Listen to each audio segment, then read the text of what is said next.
널 좋아한다 말하고 얼굴이 빨개진 마음은 또 어떻게 해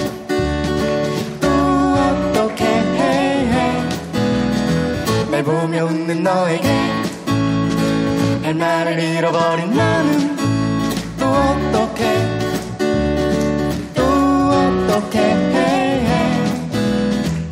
내 얼굴이 빨개진 건 그렇소가 아냐 그렇다고 내 건강이 안 좋은 것도 아냐 뜨거운 내 마음 꺼내 보이다가 실수로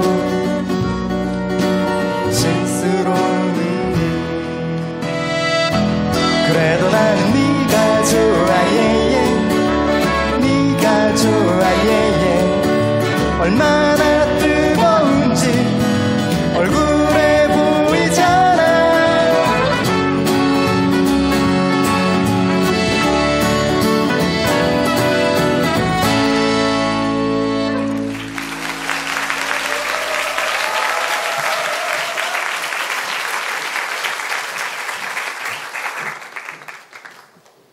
안녕하세요. 박혜진입니다. 네. 이런 뜨거운 호응 오랜만에 받아보니 기분이 참 좋습니다. 자, EBS 생각하는 콘서트에 오신 여러분들 진심으로 환영합니다. 우리가 보통 지혜를 구할 때 어떤 포즈를 취하는지 혹시 생각해 보신 적 있으세요? 보통은 손이 이렇게 머리 위로 이렇게 하거나 골치 아프다는 이런 포즈를 보통 취한다고 합니다. 그게 왜일까 봤더니 생각하는 힘이 지혜를 만들어낸다는 걸 손이 알기 때문이라고 해요. 자, 그런데 반대로 만약에 마음이 복잡한 일이 생길 때는 어떨까요? 자연스럽게 손이 이렇게 가슴에 얹어지게 된다고 합니다. 이 평온한 마음을 원하기 때문이겠죠? 그래서 우리가 사실 생각하는 것보다 이 마음과 연결되어 있는 손의 속도가 훨씬 빠르다는 거 여러분들도 혹시 느끼시는지 모르겠습니다. 지금 여러분들의 손은 어디에 가 있나요? 자, 오늘 생각하는 콘서트 서울은 학교다는 EBS와 서울시 평생교육진흥원이 함께 합니다. 그리고 오늘은요, 인생의 마디에 대해서 이야기를 함께 나눠볼까 합니다. 살면서 사실 인생의 마디 안 겪어본 사람은 없을 겁니다. 그런데 그 마디를 어떻게 겪느냐에 따라서 인생의 방향이 달라지기도 합니다. 자, 먼저 역사 여행가 권기봉 작가의 인생의 마디 만나보겠습니다.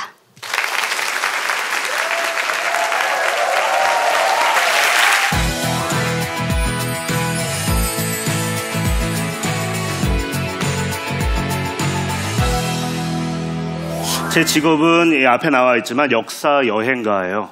역사 작가도 아니고 그렇다고 여행 작가도 아니고 전 어찌 보면 제 이름이 곧 직업인 사람이기도 한데요. 역사 여행가도 이제 제가 만든 직업명입니다. 하도 저를 설명하기 어렵다 보니까 만든 이름인데 저는 원래는 사실은 역사를 전공하지도 않았고 그렇다고 문학을 전공하지도 않았습니다. 원래는 지구과학 교육이라고 하는 이과 전공생이에요. 그리고 한때는 방송사에서 이제 기자 일을 하기도 했었고요. 근데 그런 과정을 거쳐서 지금은 역사 여행가 일을 하고 있습니다. 과연 어떤 마디들이 이런 영향을 미쳤을까 한번 살펴볼 텐데요. 저는 정말 호기심이 많은 산골 소년이었었습니다. 지금은 이제 국립공원으로 바뀌었는데 제가 어렸던 시절에는 이제 도립공원이었던 월악산에 살던 때예요. 그때는 사실 바깥 세상이 너무나 궁금했습니다.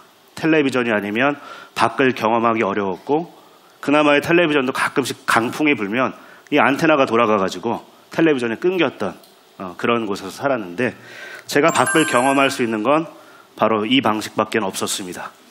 어머니나 아버지의 계모임에 따라가는 거예요. 뭐 보시기에는 되게 귀여운 아이처럼 보이시겠지만 눈치를 많이 먹었습니다. 제가 어렸을 때부터. 그러나 이렇게 다닐 때 비로소 사진처럼 속리산 문장대에도 올라가 보고 서울도 가보고 호기심을 충족할 수 있는 거의 유일한 방식이 사실은 계모임에 따라가는 거였었습니다. 제가 처음으로 자유를 만끽한 게 언제냐? 대학에 입학하면서부터였었어요. 98년에 대학에 입학했는데 그때 처음으로 배낭 여행을 가게 됩니다. 네. 여러분들은 웃으시지만 저는 상당히 많은 삶의 우여곡절이 있던 상황인데요. 열심히 2년간 일을 해서 한 200만 원을 모았어요. 대학교 1, 2학년 때. 200만 원을 가지고 유럽에 한 보름 이상 2달 가까이 여행을 하기로 결정을 했습니다. 근데 비행기가 그나마 싼 게 왕복에 한 70만 원 정도 했고, 당시에 또 유레일 패스라고 해서 한 2달짜리 그 기차 무제한으로 타는 게 한 100만 원 했습니다. 170만 원, 30만 원이 남았죠. 근데 그때 이제 카메라하고 필름을 사느냐고 또 한 20만 원을 쓰자 10만 원이 남았습니다. 근데 이제 부모님이 처음 가는 자식의 여행이라고 해서 항공값은 우리가 내주겠다 해서, 아직 이제 이 물정을 잘 모르시던 시골 분들이라 20만 원을 주셨어요. 30만 원을 가지고 유럽 여행을 하는데, 생각해 보세요. 이 숙박비만 해도 하루에 4, 5만 원 싸게 자도 하는데 몇 밤 자면은 다 쓰는 겁니다. 그래서 제가 선택한 것은, 하루는 파리를 보면 그 다음 날은 베를린을 보고, 그 다음 날 파리를 보고, 그 다음 날 다시 뭐 이런 식으로 밤기차에서 이제 잠을 자면서 여행을 했습니다. 돈이 없으니까. 그리고 배낭도 그때는 갖고 가지 못했어요. 왜? 배낭이라도 코인라커에 넣으려면 돈이 필요한데 그마저도 저에겐 부담스럽다 보니까 이렇게 비닐봉지 하나 가지고 여기에 식빵과 잼 뭐 이런 거 갖고 다녔고, 옷도 없었습니다. 옷이 짐이 많아지면 안 되니까. 여기 긴 셔츠 입은 사진이 하나 끼어 있는데, 이거는 보다 못한 다른 여행자가 하나 이렇게 주더라고요. 이렇게 여행을 2달 하면서 정말 즐거웠습니다. 정말 뭐 피곤함을 모를 정도였었어요. 그런데 거기서 하나의 가르침을 저는 얻게 됐습니다. 뭐냐 하면, 지금은 그 독립 열망 때문에 시끌시끌한 곳이 그 스페인의 북부에 있는 카탈루냐 지역인데, 그 서쪽에 바스크 지역이 있어요. 거기서 한 일군의 무리가 시위를 하고 있었습니다. 구속당한 나의 자녀들을 석방시켜달라고.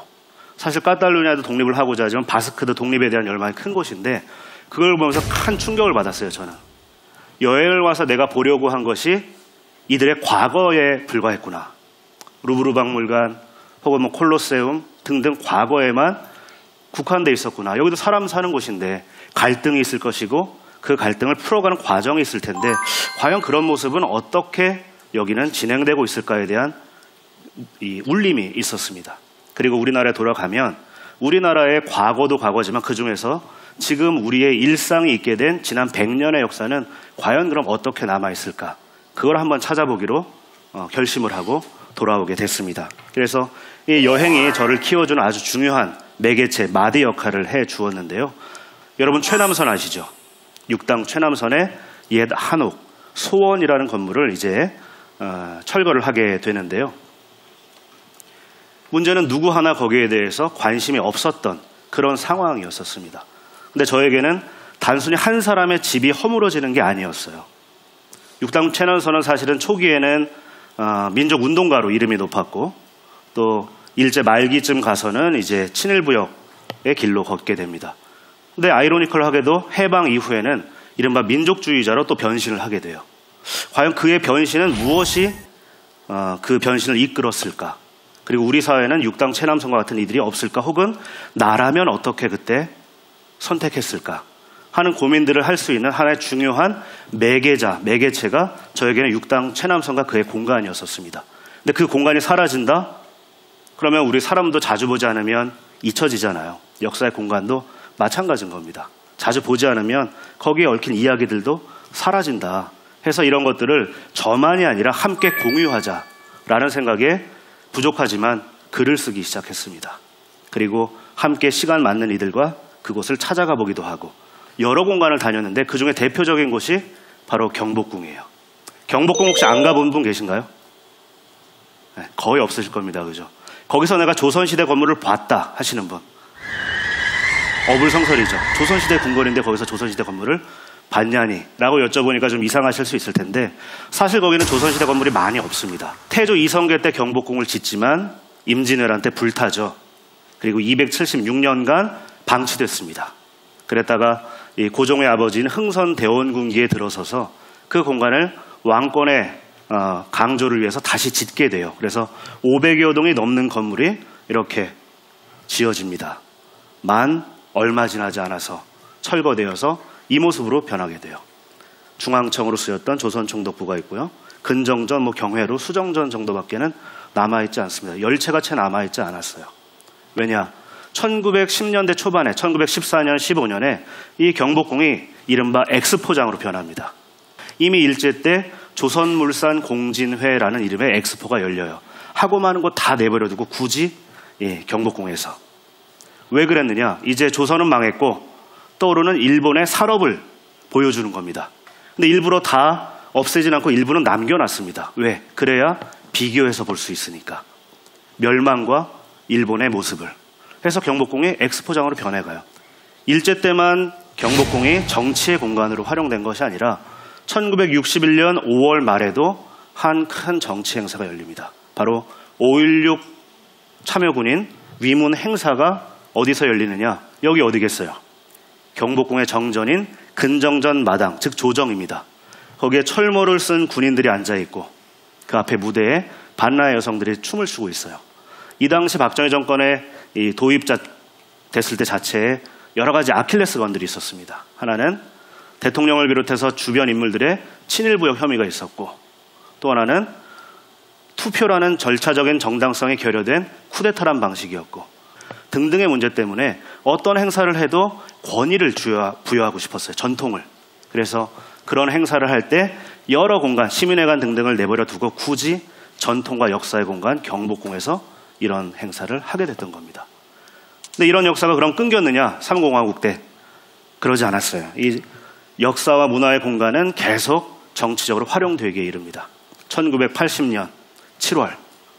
이로부터 한 달 반 정도 전에 어떤 일이 있었나요? 광주 5.18이 있었죠. 물론 5.18은 광주에서만 벌어진 게 아니에요. 전국적으로 벌어졌지만 광주만 이제 진압을 크게 이제 당하게 되는데, 그러한 사건 이후에 국내외적인 사회 분위기를 다잡는다라는 의미에서 미스 유니버스 대회를 급하게 유치해 와요. 그리고 행사장으로 삼은 것도 역시나 전통과 역사, 정통성의 공간인 경복궁에서 하게 되는 겁니다. 즉 일제든 이후에 들어선 군사정권들이든 자신들의 정치적 욕망을 가지고 역사 공간을 활용해 가고 있었다는 점이죠. 그럼 과연 우리가 이런 것들을 어떻게 인식해야 할까? 부끄럽다고 혹은 좋지 않은 시기라고 해서 과연 눈을 감고 귀를 닫고 입을 닫을 것인가?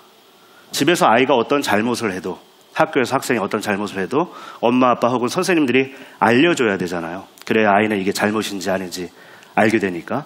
역사도 어찌 보면 비슷합니다. 인류 역사는 기본적으로 진보해 가요. 어떤 방향으로? 인권이 신장되는 방향으로. 근데 이렇게 직선으로 나아가진 않습니다. 시행착오와 진보와 퇴보와 반동이 거듭되면서 이 베베 꼬인 나선형처럼 나아가는데, 이 얘기는 뭐냐 하면 지금 맞닥뜨리고 있는 우리들의 갈등 혹은 선택의 문제, 역사적으로든 개인의 문제든 사실은 예전에 비슷한 경우가 있었다라는 거죠.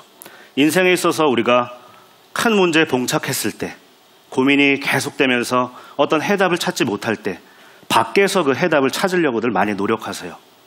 그러나 2017년에 제가 그냥 딱 있는 게 아니죠. 79년에 태어나서 행복했던 것, 불행했던 것, 잘한 거, 못한 거, 부끄러운 것까지 켜켜이 쌓이면서 제가 이루어져 왔듯이 여러분들의 개인의 갈등들, 고민들도 어찌 보면 밖에 해답이 있는 것이 아니라 여러분들의 내부에 그 문제를 풀 수 있는 지점들이 있을 수 있다라는 점입니다. 마치 제가 어린 시절에 엄마 아빠의 계모임에 따라가서 여행을 시작하고, 또 돈이 없었지만 오히려 옷을 포기하고 다른 걸 다 포기함으로써 여행을 통해서 경험을 하고 그 과정 속에서 새로운 문제의식을 느끼고, 그걸 단순히 보고 느끼고 만 것이 아니라 지금의 나라면, 우리 사회라면 어떤 모습일까를 찾아보려고 했던 그런 질문이 있었기에 어떻게 보면 이 역사 여행가라는 직업을 만들어 온 게 아닌가 싶은데, 여러분들에게도 그런 것이 조금이나마 문제를 해결하는 데 있어서 도움이 되셨으면 하는 바람으로 강연을 마치도록 하겠습니다. 고맙습니다.